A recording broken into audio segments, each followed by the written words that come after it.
सद्गुरु कबीर बीजक साखी प्रकरण। साखी 121।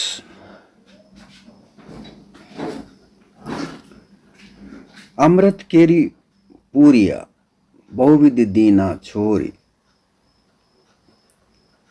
आप सरी का जो मिले ताहि पियावो घोरी।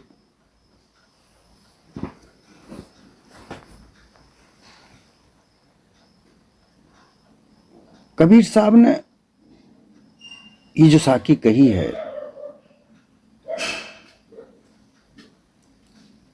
ये साखी उनके अनुयायियों को समझाने के लिए कही है।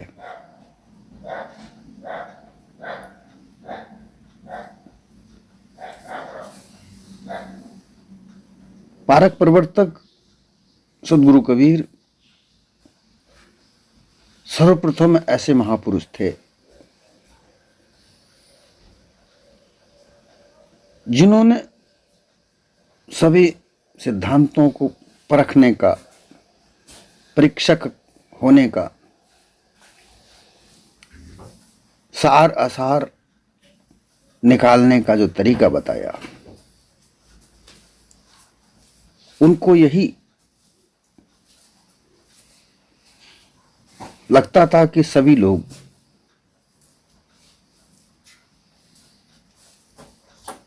जितने भी सिद्धांत धर्म कर्म के इस संसार में चल रहे हैं,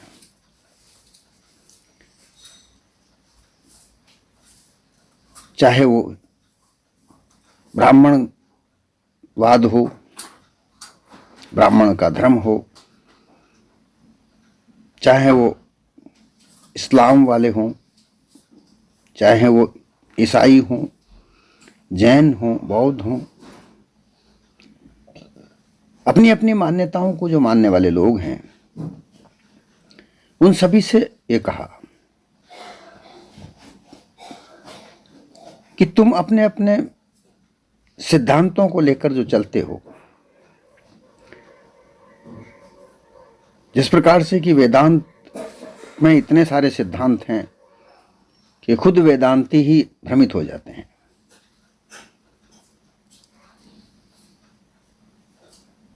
इतने सारे उनके अलग अलग विचार हैं, उन्हें एक कर पाना ही मुश्किल है। फिर देवी देवताओं की बात करें, 33 कोटि अर्थात 33 प्रकार के देवता माने गए, उन्हें 33 करोड़ बता दिया गया।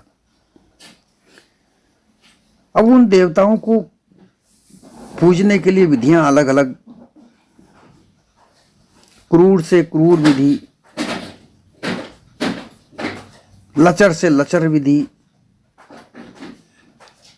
महंगी से महंगी, और ऐसी विधि जो मानव कर ना सके, और फिर उनको पर अडिग करना, उनको ऐसा बताना कि ये तो आपको करना ही है।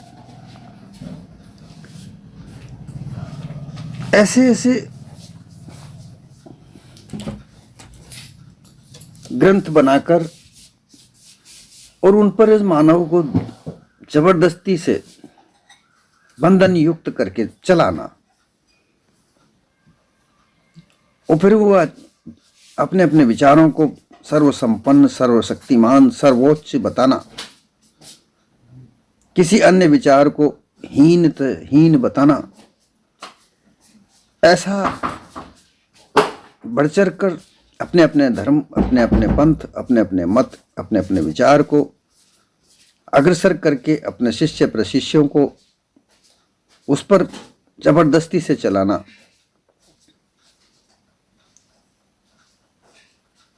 उस पर चलने का मान्यता ही बना देना,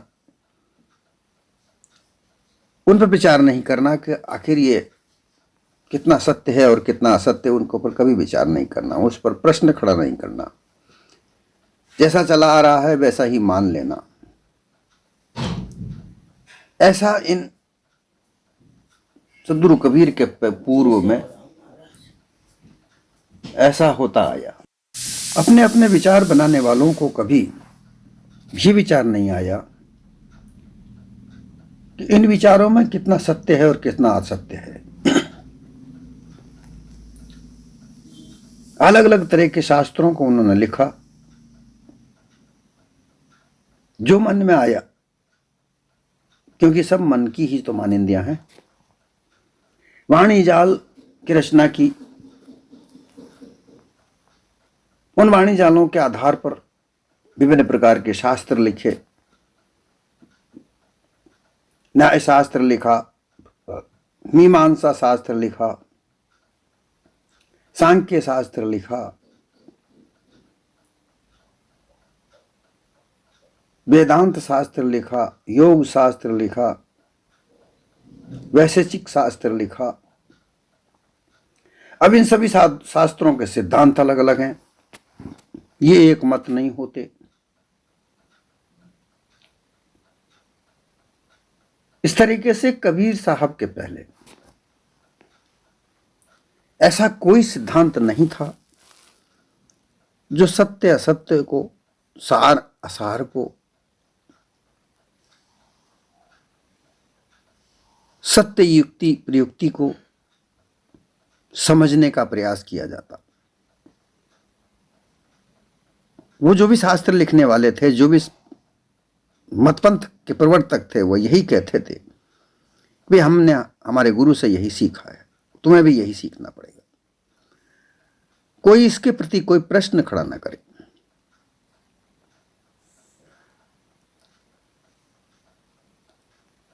सतगुरु कबीर ने इन सभी ग्रंथों, इन सभी मतों को बारीकी से देखा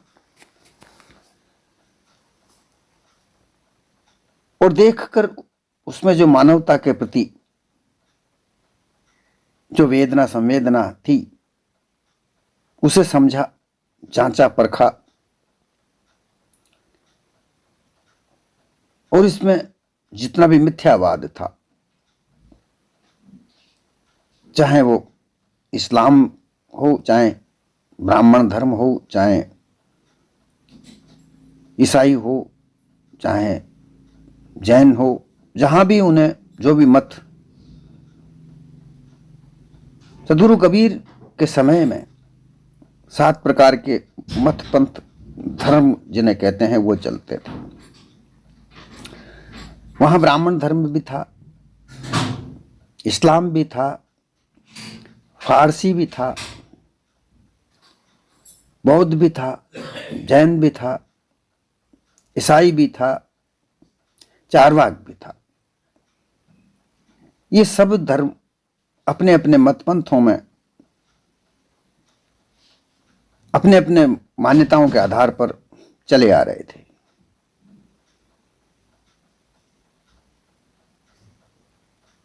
सद्गुरु के समय में जो दिल्ली पर बादशाह बैठा हुआ था, मोहम्मद लोदी, उसका काशी में एक मंत्री हुआ करता था। वह जो मंत्री था, वह जोर देता था कि जब हमारा इस्लाम धर्म कायम हो गया है तो हमें इस्लाम कबूल करवाना चाहिए सबको।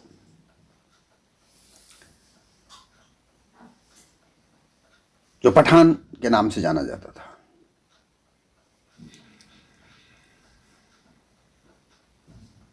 उस समय के लिए ब्राह्मण आज भी बुराई करता है, मुस्लिम भाइयों पर यह थोपता है कि सबको उसने मुसलमान बनाया, परंतु ऐसा कुछ हुआ नहीं। उस समय ग्रंथों की जांच की गई, कौन कौन से धर्मों में के ग्रंथ कौन कौन से हैं। उन धर्म ग्रंथों को मंगवाया गया और उनके अंदर जो भी सच्चाई थी, जो भी मिथ्यावाद था, उनको जांचा परखा गया था।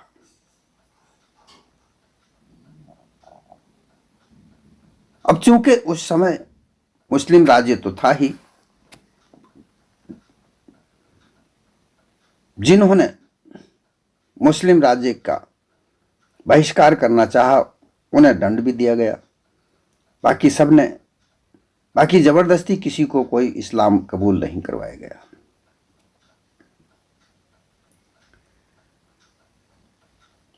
उस समय सदगुरु कबीर की एक युक्ति प्रयुक्ति तो थी, वह सामने आई कि जो भी कुछ है वह जीव है। इस जीव ने ही इतने प्रकार के धर्म ग्रंथों को लिखा है। लिखने वाला तो यह चेतन स्वरूप जीव ही है जो मानव मात्र में है। ये जिस देह में है उस देह में रहकर, उस देह के समुदाय के वातावरण में रहकर उसी तरह इसकी इंद्रियां सोचती हैं, विचारती हैं, मान्यताएं बनाती हैं। ये जीव कुछ नहीं करता, ये अपनी जगह पर स्थित होता है, परंतु जड़ देह से संबंध होने के कारण यह देह को संचालित करने का ये जो इसकी सत्ता है वो कार्य करती है। जब तक इस देह में यह जीव है तब तक ये देह कार्य करती है, देह की इंद्रियां कार्य करती हैं। जिस देह में यह रहता है वो देह इसकी साधन होती है, परम साधन होती है। क्योंकि इस देह में रहते हुए जब तक ये देह है, जब तक इसकी जीवन की लीला चलती है, इसका जीवन का प्रवाह चलता है, और वो प्रभाव में इसकी ज्ञान इंद्रियां, कर्म इंद्रियां कार्य करती हैं, और वो सब मन और इच्छा के आधार पर होता है। तो जिस वातावरण में, जिस समुदाय में, जैसी जगह पर यह रहता है, यह देह रहती है, उसी जगह की तरह से ये सोचती है, विचारती है, उसी तरह से मान्यताओं का निर्माण करती है। और उन मान्यताओं में अलग अलग तरह तरह के भेद भी होते हैं। उन भेदों, वो जो जितने भी भेद होते हैं, जितने भी अंतर होते हैं, जितने भी फासले होते हैं, जो दूरी मानवता से मानवता को दूर करने के जो प्रपंच होते हैं, उन प्रपंचों को निकालने का एक ही तरीका सदगुरु कबीर ने दिया। वह तरीका है उन सभी सिद्धांतों की जांच की जाए, परख की जाए, और जो परख करे, जो जांच बने, जो जांचक बने, वही पारखी। और उसी सिद्धांत को पारक सिद्धांत कहा। जैसे शकलों पर किया सो पारक निज रूप, कि जिस वस्तु से जो सब चीजों की कसर खोट निकाली जाए, परख करके मिथ्या, सत्य और मिथ्या का निराधरण किया जाए, निराकरण किया जाए, वह एक परीक्षक की परीक्षा होती है। सदगुरु ने परीक्षा करने का तरीका बताया, उसको बताकर उसके कुछ नियम, उसके कुछ आधार बताए।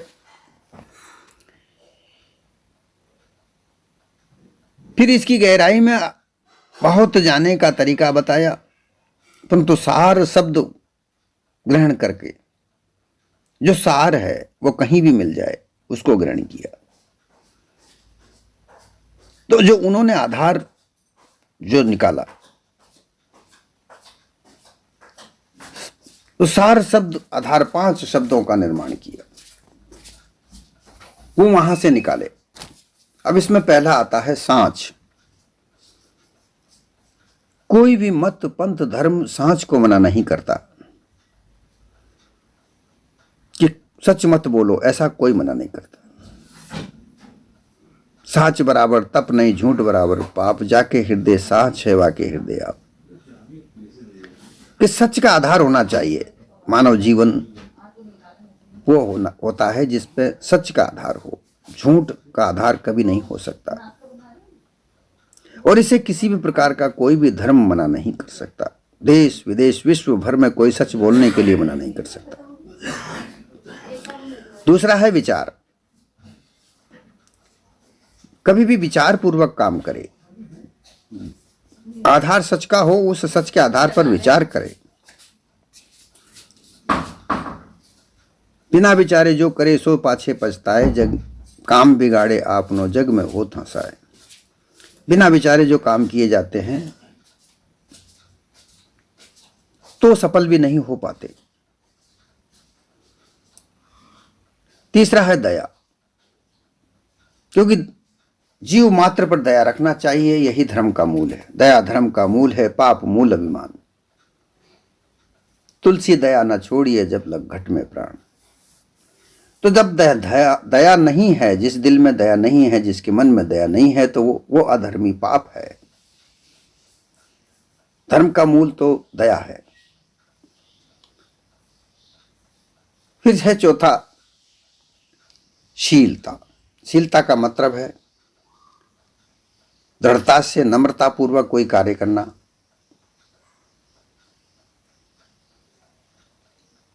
गुणवान होकर के रहना। मानव तेरा गुण बड़ा, मास ना आवे काज।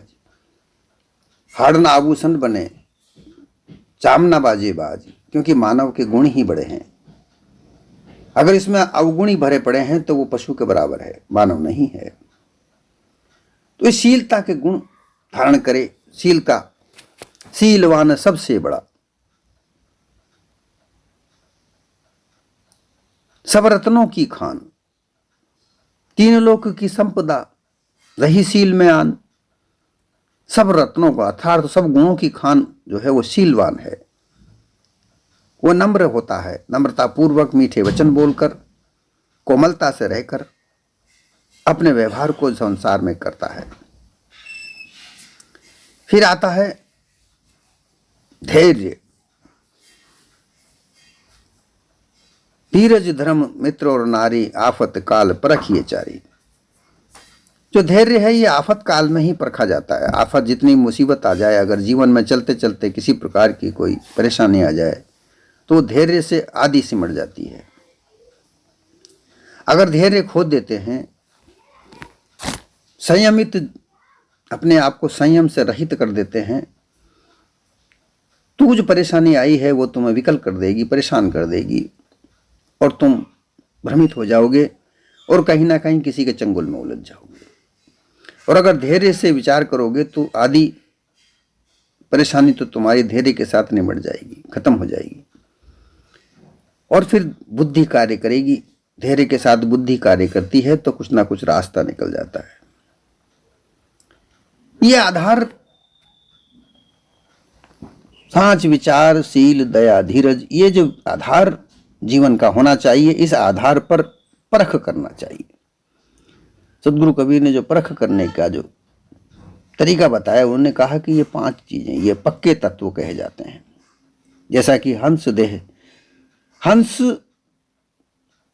और काग, बगुला, ये 3 चीजों का सदगुरु कबीर ने अपने वचनों में प्रयोग किया कि मानव देह बड़ी उत्तम है, परंतु इसमें जो रहनी है वो काग रहनी भी है, हंस रहनी भी है और बगुला रहनी भी है।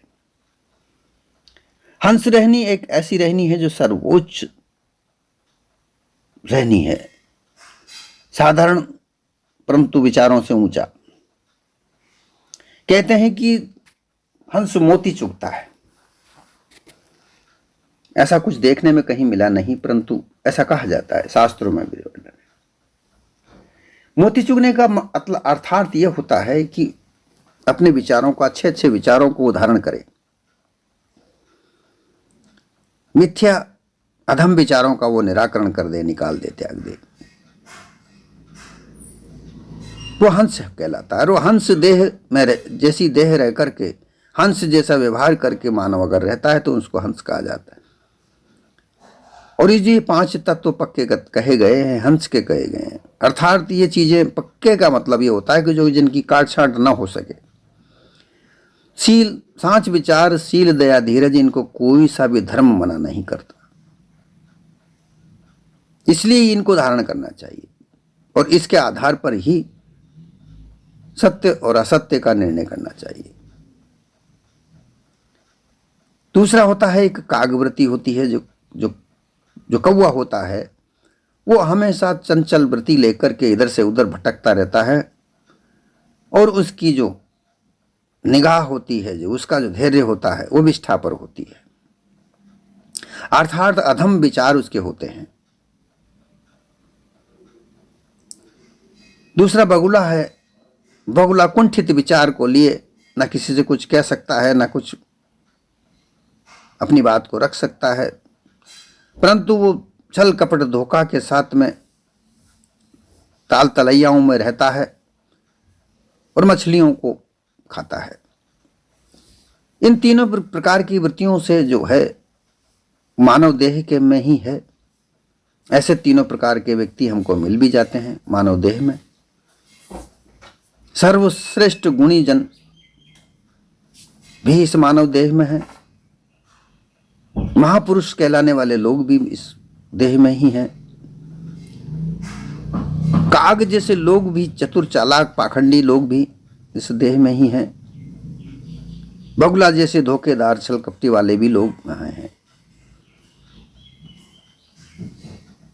कबीर, सदगुरु कबीर ने हंस रहनी पर ज्यादा विशेष बल दिया कि हंस के जैसी रहनी से मानव का गुण संपन्न होता है।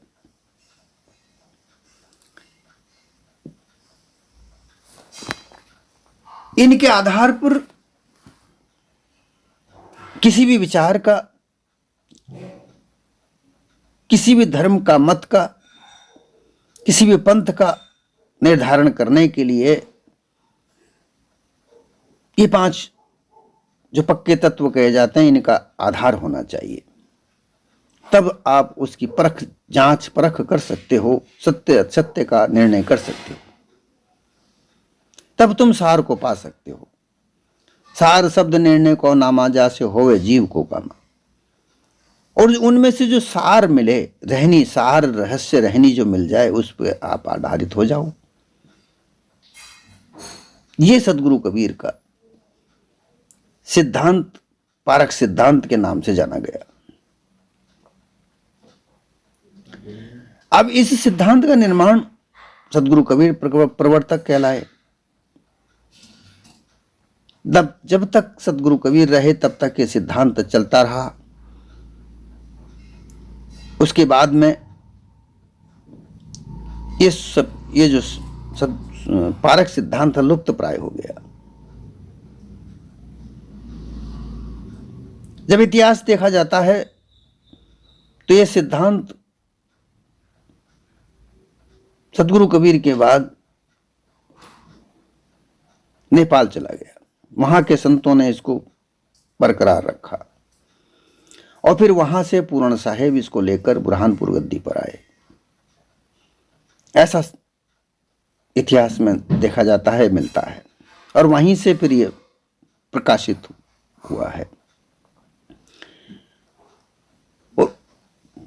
पूर्ण साहेब ने ही, श्रद्धेय पूर्ण साहेब, उन्होंने ही फिर बीजक की टीका उस पारक सिद्धांत के आधार पर ही की है।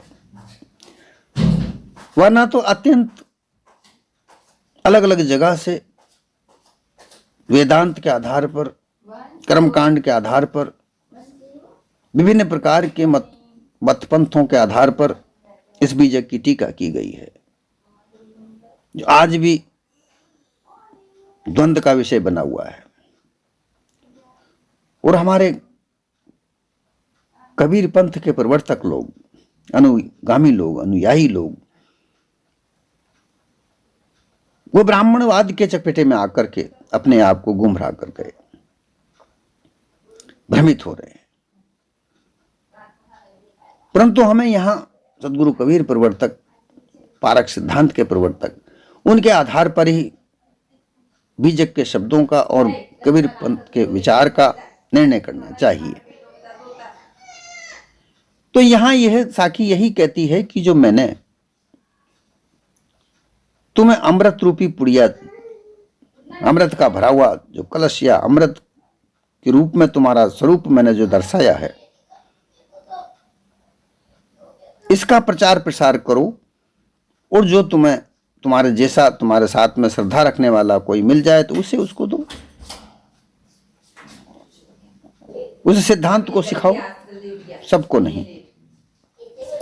अमृत केरी पूरिया जो अजर अमर अविनाशी अक्षय अमृत रूप स्वयं स्वरूप तुम्हारा चेतन जीव का है, वह स्वरूप ज्ञान पारख बोध की जो पुड़िया, जो ब्रह्म भूल बहुबंधन को मिटाने वाली महा औषधि है, यह बहुत प्रकार से जांच परख कर मैंने तुम्हें दी है।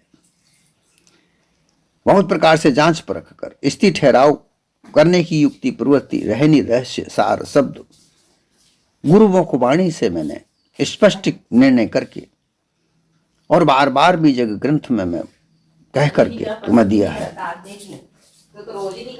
इसको छोड़ दिया है, अर्थात इसको मैंने तुम्हें दे दिया है, इसको तुम्हारे लिए छोड़ दिया है। ग्रंथ को मैं लिख कर इन शब्दों को तुम्हारे लिए छोड़ दिया है। इसका निर्णय तुम्हें करना है, बहुत प्रकार से शोध करके, बहुत प्रकार से जांच करके, और उस पारक सिद्धांत का निर्णय बता करके मैंने पारक सिद्धांत के नाम से तुम्हारे बीच में छोड़ दिया है। अब तुम इस सिद्धांत को मानने वाले लोग जो मेरे अनुयायी बनते हो, तो तुम्हारे सिर्फ एक ही बात कहनी है अपने आप को, जो तुम पारखी बने हो, क्योंकि जो पारक सिद्धांत का रहनी रहस्य को धारण करेगा वो निश्चित रूप से पारखी कहलाएगा। सार शब्द रहनी रहस्य युक्ति प्रोक्ति को गुरुमुखी वाणी को स्पष्ट रूप से निर्णय करके धारण करके जो संसार में जन कल्याण के लिए चलता है वो पारखी संत ही कहलाएगा।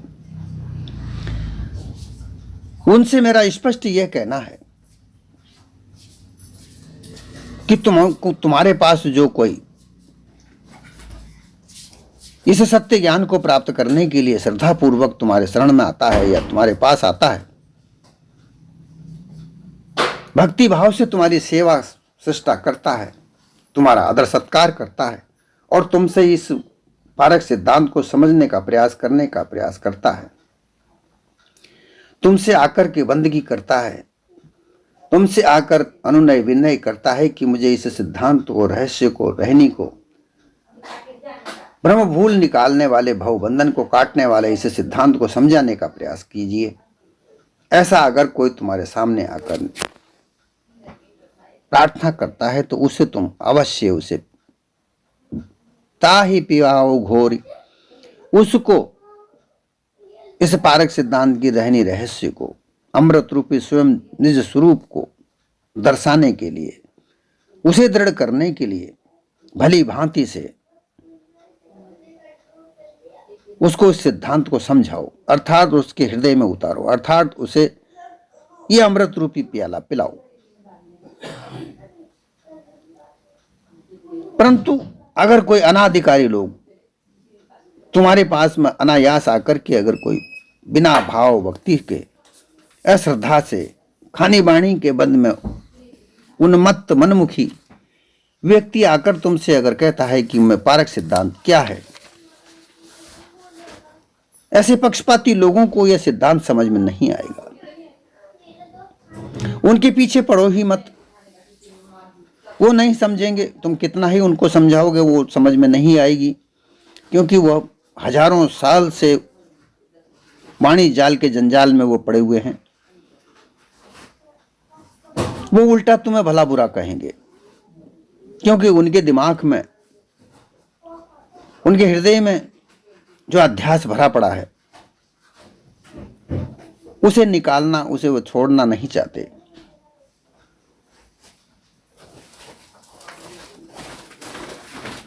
हाँ, उन्हें तुम्हारे पास बैठने के लिए मना भी मत करो, क्योंकि तुम्हारे साथ वो बैठकर धीरे धीरे धीरे धीरे वो तुम्हारे विचारों को सुन सुनकर उस अध्यास को, जड़ अध्यास को निकाल कर फेंकेगा और सदगुरु कबीर के इस पारक सिद्धांत को समझने का प्रयास भी करेगा। इसलिए तुम्हारा जो कर्तव्य है वो यह है, पारक रहनी हंस रहनी का वर्ताव करते हुए सार शब्द के निर्णय के आधार पर जीवन मुक्त तुम स्वयं हो जाओ और फिर इस संसार को उस सिद्धांत पर दृढ़ करने का प्रयास करो। यही तुम्हारा कर्तव्य।